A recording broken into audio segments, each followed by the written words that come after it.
"You're cutting my salary to $42,000. That's what I said. Loud enough for everyone in that Austin conference room to hear.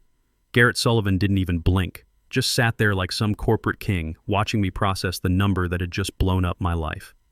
My name's Nathan Pierce. I'm 47 years old, married to Sarah, got 2 kids, and until that moment, I was making $110,000 a year as senior materials engineer at Titanium Dynamics Corporation. 7 years I'd been there. 7 years of 60-hour weeks, breakthrough innovations, and making that company serious money. $110,000 down to $42,000. That wasn't a pay cut. That was execution by spreadsheet. "It's company-wide restructuring, Nathan," Garrett said in that smooth voice of his. "Nothing personal. Nothing personal." Right. That's why I was the only senior engineer getting financially waterboarded while his 24-year-old niece Ashley just got promoted to department supervisor with 0 qualifications. That's why my 401k contributions got frozen last month. That's why my health insurance premiums just doubled. The paper sat in front of me like a death warrant. Organizational restructuring, it said at the top, with my name typed neatly below in Times New Roman. I didn't grab it, just stared at it while some suit from corporate finance, never bothered learning his name, started talking about market pressures and realigning resources with revenue streams. Translation, we're bleeding money and someone has to pay for it. That someone was me. The thing is, I'd seen this coming for months. Budget meetings I wasn't invited to anymore, projects getting reassigned without explanation, equipment orders that never got approved, my research assistants being temporarily moved to other departments. But the real giveaway was 3 weeks ago when I caught Garrett and his VP Bradley Walsh huddled over printouts of my lab notes in the break room. They scattered like roaches when they saw me. They were planning to push me out and keep my work. That was their first mistake. Here's what Garrett didn't know. For the past 3 years, I'd been working nights and weekends in my garage, developing something that would change everything. Not using company time, not using company resources, my own equipment, my own materials, my own sweat and 401k money that I'd borrowed against. I'd solved a problem that had stumped aerospace engineers for decades: how to create titanium polymer composite coatings that could cure at sub-zero temperatures without losing structural integrity. Every major manufacturer, Boeing, Lockheed Martin, Northrop Grumman, had been trying to crack this for years. The market was worth $180 million annually in aerospace applications alone, with automotive and defense adding another $120 million. I'd done it. Patent applications filed 6 months ago. US 10,000 to 34,567 for the primary coating system, US 10,234,568 for the curing catalyst, US 10,234,569 for the application process. All mine, all documented, all bulletproof. My garage lab wasn't much to look at from the outside, but inside I had $75,000 worth of equipment I'd bought piece by piece over 3 years. A Shimadzu DSC-60 differential scanning calorimeter I got at an equipment auction for $8,000. An Instron 5565 universal testing machine that cost me $15,000 used. Temperature-controlled curing chambers I built myself using industrial heating elements and PID controllers.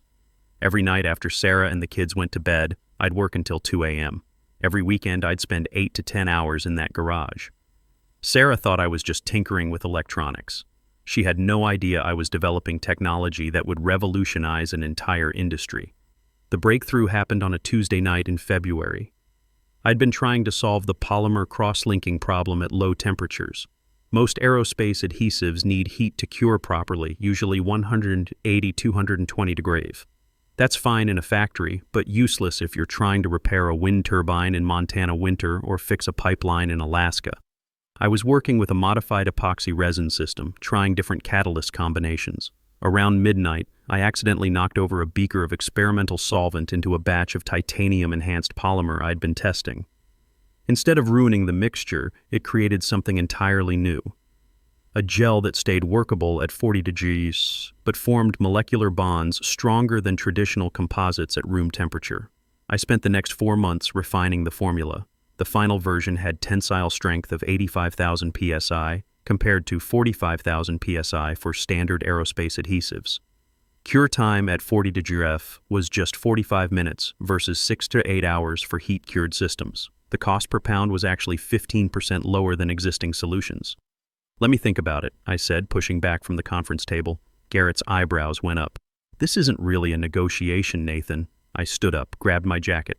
The room went dead quiet. You could hear the fluorescent lights humming overhead. Where are you going? He called after me. I stopped at the door and looked back at him. To think about whether I want to work for 38% of what I'm worth or find somewhere that appreciates what I bring to the table. That was the last lie I told him. I already knew exactly what I was going to do. I drove home to our house in Cedar Park, $425,000 mortgage that this salary cut would absolutely destroy. The monthly payment was $2,800. On $42,000 a year after taxes, I'd be bringing home maybe $20,600 a month. Not enough to cover the mortgage, let alone utilities, food, car payments, and Nathan Jr.'s college fund that we'd been building for his sophomore year at UT. Sarah was in her home office doing quarterly taxes for her clients when I walked in. She took one look at my face and set down her calculator. How bad? $42,000. She was quiet for a moment, running numbers in her head. Sarah's a CPA, so she immediately understood what this meant for our finances. That doesn't even cover the mortgage. I know. I pulled out my phone and called Michael Torres, the patent attorney I'd been working with. Michael, it's Nathan. We need to file everything today. Today? The full filing fees are going to be $45,000 for all 3 patents. I know. Do it. After I hung up, Sarah stared at me. What patents? That's when I told her everything. The garage lab, 3 years of secret research, the breakthrough that would revolutionize aerospace manufacturing. Sarah listened to everything without saying a word, her accountant brain processing the implications. You've been working on this for 3 years and didn't tell me? I wanted to be sure it worked first, and I needed to protect us. I could see what was coming at Titanium Dynamics 6 months ago when they started the budget freezes. She was quiet for a moment, looking at the patent filing receipts I'd kept in our home safe. How much are we talking about? Realistically?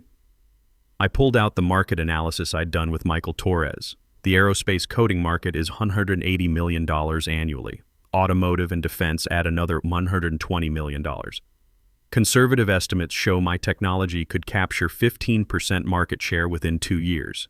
That's $45 million in total sales. And your cut?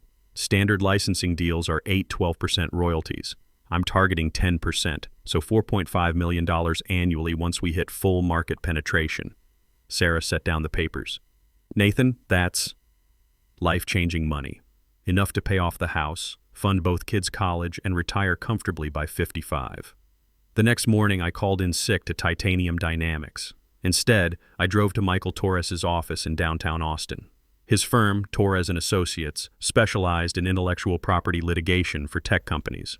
The patents are solid, Michael said, reviewing the technical documentation I'd provided. Your garage lab documentation is meticulous.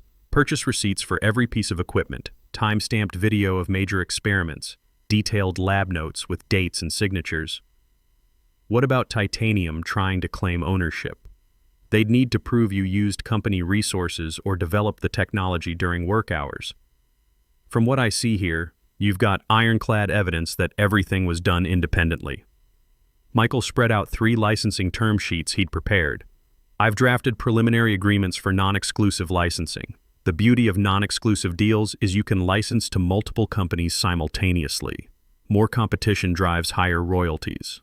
What companies are you thinking? Apex Materials is the obvious first choice. They supply Boeing and Lockheed. Precision Aerospace handles Northrop Grumman contracts. Advanced Composites Group focuses on automotive applications. All 3 would pay premium rates for this technology. I studied the numbers. Apex Materials projected $25 million in annual sales using my coding system. At 10% royalties, that's $2.5 million per year from them alone. Precision Aerospace estimated $15 million annually, another $1.5 million. Advanced Composites was more conservative at $8 million sales, but that still meant $800,000 in royalties. Total projected annual income, $4.8 million. When can we start approaching them? Patent protection is officially active as of this morning. We can begin licensing negotiations immediately. That afternoon, I walked back into Titanium Dynamics with a manila envelope and a plan that had been 3 years in the making. Garrett had called a follow-up meeting to discuss my future with the company. Smaller conference room this time, just him, Ashley Sullivan, and some HR woman whose name I'd never bothered learning. "Nathan, thanks for coming in," Garrett said as I sat down. "Have you had time to consider our restructuring offer?" "I have. And I've got a counter-proposal." I placed the envelope on the table and spread out 3 patent certificates like I was dealing cards in Vegas. Patent US 10 234,567, titanium enhanced polymer coating system for sub-zero temperature applications. Patent US 234,568, catalytic curing agent for low temperature composite bonding. Patent US 234,569, application method for aerospace-grade adhesive systems. Licensing agreements for proprietary technology I developed independently. The cold cure coating system alone is projected to generate $45 million in annual market revenue. Garrett picked up the first patent certificate. His face went pale as he read the technical specifications and filing dates. "You can't do this. These had to be developed using company knowledge, company resources." "Actually, no." I smiled and pulled out a thick folder of documentation. Every single test was conducted in my personal laboratory using equipment I purchased myself. All development happened outside work hours. I've got video documentation going back 3 years, purchase receipts for $75,000 worth of equipment, and time-stamped lab notes proving independent development. Ashley grabbed the second patent. "This is the sub-zero bonding compound. We've been trying to develop this exact technology for 7 years. I know. I was on that team for 5 of those years. Using your equipment and your timeline, we achieved exactly 0 breakthroughs. Turns out the solution required a completely different approach, one that needed working outside your budget committees and approval processes." The HR woman looked confused. "Are you offering to license these patents to Titanium Dynamics?" "Exclusive licensing rights for all 3 patents, $150,000 per month per patent. That's $450,000 monthly, paid on the 1st of each month. Starting immediately." The silence lasted about 15 seconds. I could hear someone's phone buzzing in the hallway. That's $5.4 million a year, Garrett finally said. "Correct. And a bargain compared to what these technologies will generate in the marketplace. My market analysis shows total addressable market of $300 million annually. These patents will capture at least 15% of that within 2 years. Ashley was working her jaw like she was chewing invisible gum. "We can't authorize that kind of expenditure without board approval." "Then get board approval. I'll give you 48 hours to decide. We need to review the technical specifications first, verify the effectiveness of these formulations." "No," I said, gathering up the patents. "You need to agree to licensing terms first. Technical review happens after you sign the agreement, not before. If you want to run independent verification tests, you can purchase sample materials at market rates once the licensing deal is active." Garrett looked like I'd grown a second head. "Nathan, be reasonable. We can't write you a check for $450,000 based on patent certificates we haven't even tested." I stood up and tucked the envelope under my arm. "Then I guess we don't have a deal." "Wait," the HR woman said. "What about your position here, the salary adjustment we discussed?" I looked at her like she'd asked me to explain quantum physics to a goldfish. "My position here? As of right now, I'm giving my 2 weeks' notice. My last day will be Friday, March 15th. "You can't just quit," Ashley said. "You have ongoing projects, responsibilities to the team." "Actually, I can just quit. Texas is an at-will employment state, and as for my responsibilities, you just told me my work was worth $42,000 a year. I'm sure you can find someone at that salary level to handle whatever's left." I walked toward the door, then stopped and looked back. "Oh, and one more thing. I've already been contacted by Apex Materials. They're very interested in my background with advanced composite systems. That wasn't entirely true yet, but it would be by tomorrow morning." Garrett's face went red. "Apex is our biggest competitor. Your non-compete clause doesn't apply to independent licensing arrangements. I won't be their employee. I'll be licensing proprietary technology I own. Completely different legal framework." I left them sitting there looking like they'd been hit by a freight train. That afternoon, I made 3 phone calls that would change everything. First call, Robert Hayes, VP of Advanced Materials at Apex Materials.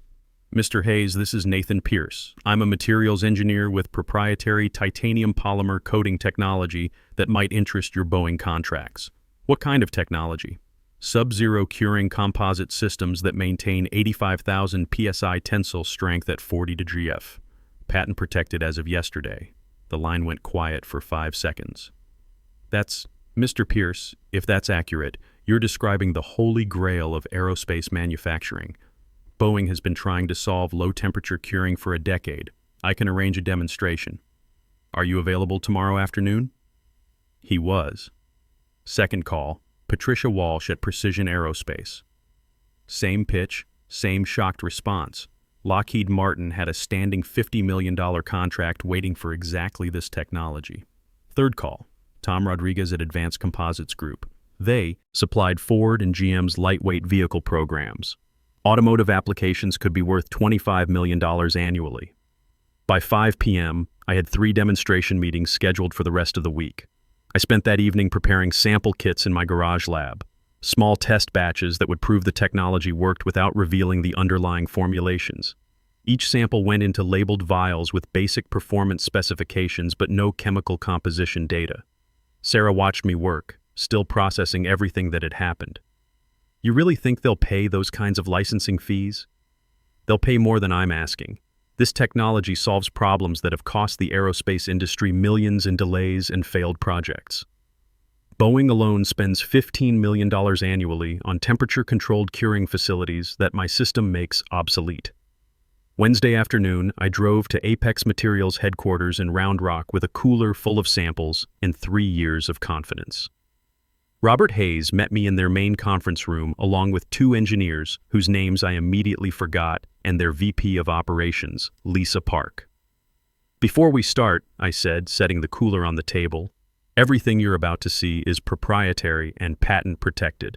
I'll need signed NDAs from everyone in the room. They signed without argument. The demonstration took 2 hours. I showed them how my cold cure adhesive maintained structural integrity at temperatures that turned conventional composites into useless putty, how tensile strength actually increased in sub-zero conditions, how cure time dropped from 6 hours to 45 minutes at 40 degrees F. By the time I finished, Robert was leaning forward with his elbows on the table, staring at test samples that had just redefined what was possible in his industry. "This is revolutionary," he said. "How did you develop these formulations?" 3 years of independent research conducted entirely outside my previous employment. Fully documented and legally protected. Previous employment? Titanium Dynamics. As of last week. Lisa looked up from the sample she'd been examining. Titanium has been trying to crack sub-zero bonding for years. You're telling me you solved it working alone? I'm telling you their approach was fundamentally flawed. They were trying to modify existing polymer chains instead of developing new catalytic systems. Sometimes you need to start from scratch instead of iterating on failure. Robert nodded. What are you looking for? Employment, partnership, licensing, non-exclusive licensing rights. You manufacture and distribute under my patents. I retain ownership and collect royalties on everything sold. What kind of royalties?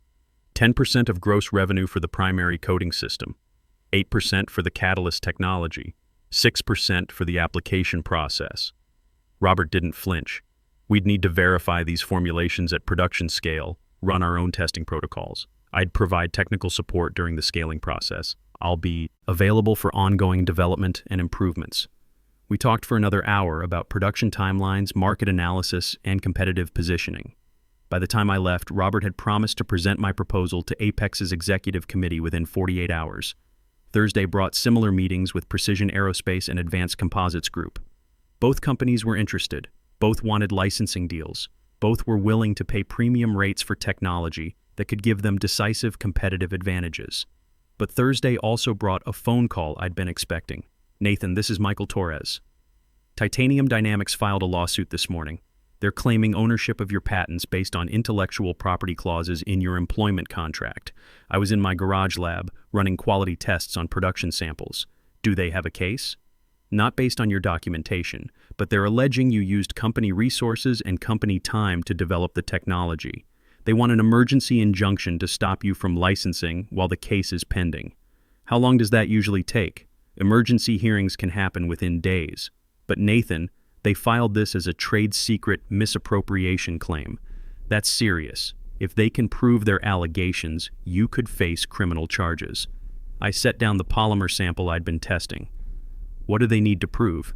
Evidence that you used titanium equipment, materials, or work time. Email records showing research on company systems. Witness testimony from colleagues who observed you working on related projects during business hours.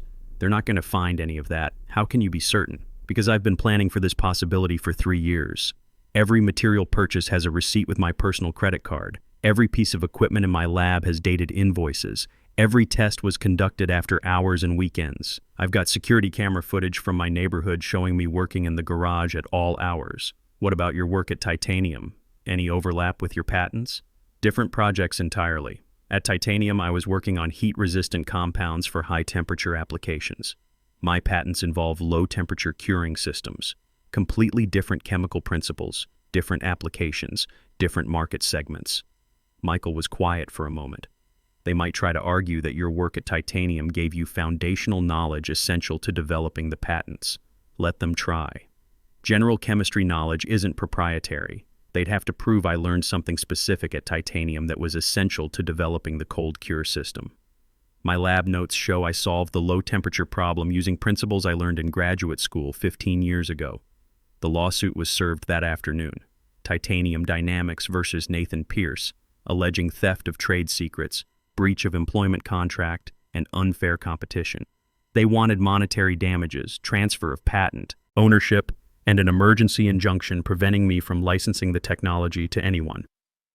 I read through the 47-page complaint that evening, highlighting key allegations. Most of it was legal boilerplate, but several sections caught my attention. Plaintiff alleges that defendant utilized proprietary knowledge and trade secrets obtained during 7 years of employment to develop competing products in violation of confidentiality and intellectual property agreements. Defendant's patents incorporate foundational research conducted during work hours using company facilities and resources. Defendant's actions constitute willful misappropriation of trade secrets and tortious interference with prospective business relationships. It was all speculation and legal intimidation. They didn't have actual evidence because there wasn't any evidence to find.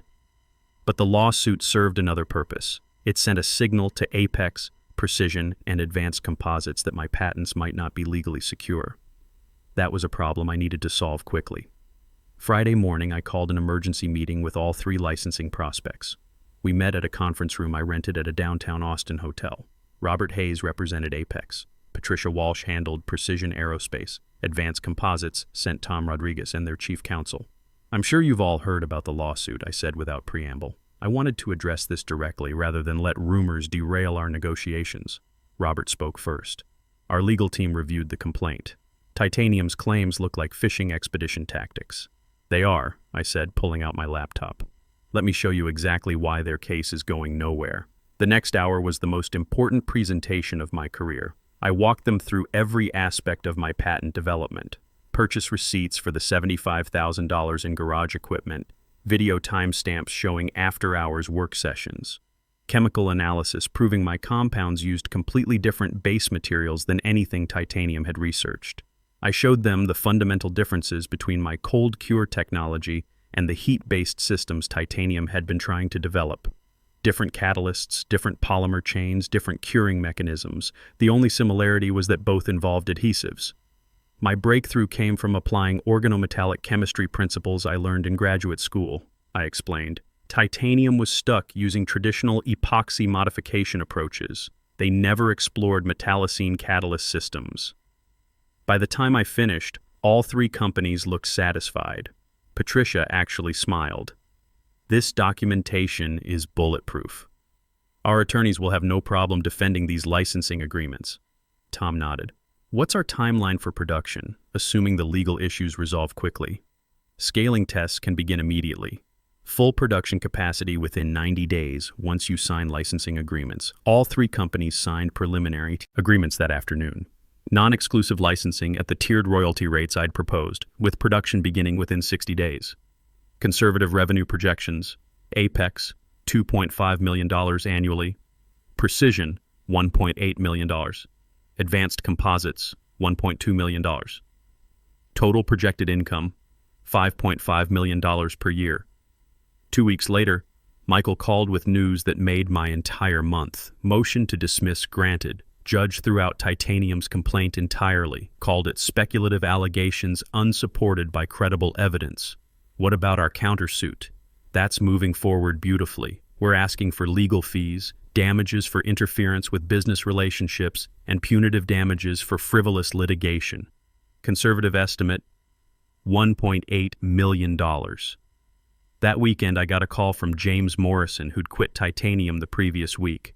"Nathan, you need to know what's happening over there. Complete meltdown." "How bad?" "They've got 4 teams working 16-hour shifts trying to reverse engineer your patents. Burning through materials budget like crazy. They're not even close to replicating your results." "What about other projects?" "Dead in the water. The heat-resistant compound project failed its 8th consecutive test last week. High-pressure sealant development got canceled entirely. They're hemorrhaging money on failed research while legal fees pile up." "How's morale?" James laughed grimly. 8 people quit in 2 weeks. Dr. Stevens from Polymer Development, Lisa Park from Quality Control, 3 lab technicians. Word is spreading that the company won't survive past Christmas.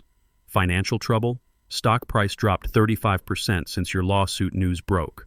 Quarterly projections missed by $12 million. Board called an emergency meeting last Thursday.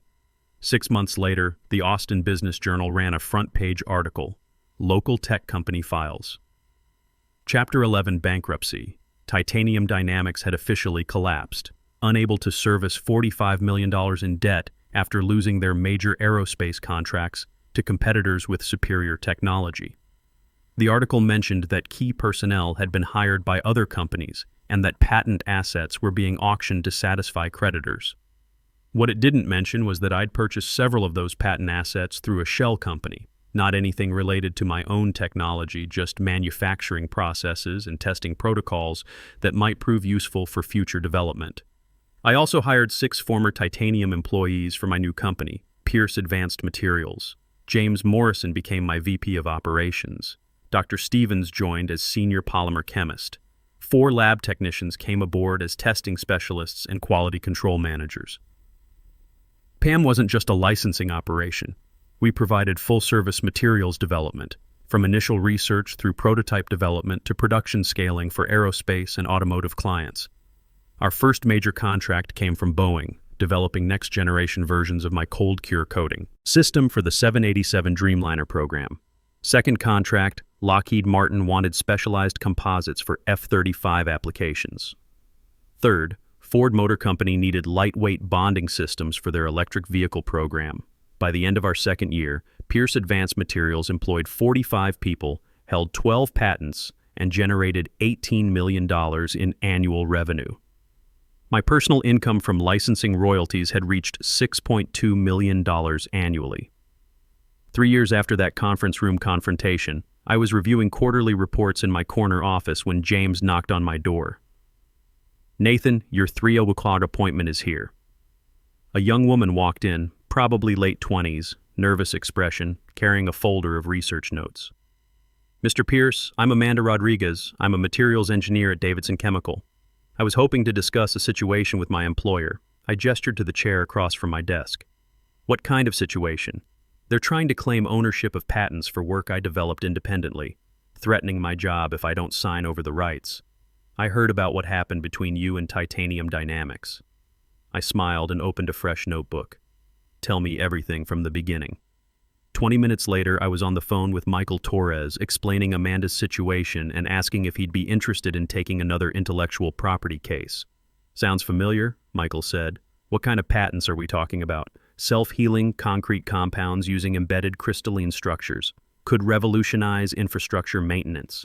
"And she developed this independently? Home lab, personal materials, documented everything. Her employer found out and wants to claim ownership based on employment contract provisions. Same playbook Titanium tried with you." "Exactly. but this time we know how to shut it down before it escalates. I looked across my desk at Amanda Rodriguez, who was reviewing her documentation with the focused intensity of someone whose career hung in the balance. Some stories end. Others just keep going, rippling outward in ways you never expected. Sometimes the best revenge isn't just protecting yourself, it's building something better and helping others do the same. 5 years after Garrett Sullivan cut my salary to $42,000, Pierce Advanced Materials was valued at $85 million. We employed 120 people across 3 facilities. Our patents were licensed by companies in 18 countries. And Garrett, last I heard, he was selling industrial packaging solutions in Dallas for $58,000 a year. Sometimes justice takes time, but it always comes around.